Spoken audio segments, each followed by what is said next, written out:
Now, moving over to the Middle East, we see that Hamas has indicated a willingness to proceed with discussions on a United States-brokered ceasefire framework aimed at ending nearly 21 months of conflict with Israel. The movement's response, submitted through mediator, signals a potential shift toward negotiations involving hostage release and a possible roadmap for peace. The proposal, which was spearheaded by the United States President Donald Trump, outlines a 60-day ceasefire during which both sides are expected to take preliminary steps toward a broader peace agreement. Trump had previously hinted at an imminent response from both Israel and Hamas. While Hamas has expressed a positive stance in private discussions and internal consultations, certain sticking points remain unresolved. These include issues related to humanitarian aid, access through the Rafah crossing, and a timeline for Israeli troop withdrawals. Could these unresolved matters hinder momentum toward peace, or are they typical negotiation hurdles in protracted conflict? Meanwhile, over to Israeli Prime Minister Benjamin Netanyahu, who has not publicly responded to the United States initiative. However, his long-standing position that Hamas must first disarm may pose a serious challenge to advancing talks. Given that Hamas is still believed to be holding approximately 20 hostages, is Israel's disarmament demand a strategic condition for peace or a potential stumbling block? We see the Hamas openness to this negotiation mechanism for implementing the proposal adds another layer of cautious optimism. But the group's history of conditional acceptance raises another critical question. Is Hamas using this as a political maneuver to ease international pressure or as a sincere step toward resolution?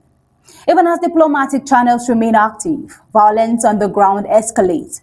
At least 138 Palestinians were reported killed in the last 24 hours, with 15 deaths resulting from an Israeli airstrike on a tent encampment in Khan Younis. We see that the Israeli military stated that it had eliminated militants, seized weapons, and struck over 100 targets, including weapons depots and launch sites across Gaza. With continued bombardment, the humanitarian toll deepens. Most of Gaza's population, over 2 million, has been displaced. Hunger is widespread, and access to aid remains severely restricted. Can any ceasefire framework truly succeed without an immediate humanitarian corridor and an end to hostilities? Moving over in Tel Aviv, families of hostages marked the United States Independence Day with symbolic protests, demanding decisive intervention. Demonstrators gather outside the U.S. Embassy, calling on President Donald Trump to secure a comprehensive agreement for the release of captives. Right there on your screen, an emotional scene. You see that a table with 50 empty chairs was displayed, representing those still held in Gaza. This act underscored public frustration and rising pressure on leaders to prioritize human lives in the negotiating process. Should governments be more transparent with citizens about the progress and trade-offs of hostage negotiations, especially when public sentiment grows increasingly volatile?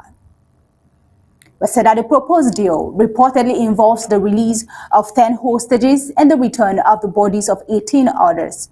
Among those still missing is Avinatan Or, who was abducted during the October 7, 2023 attack on the Nova Music Festival.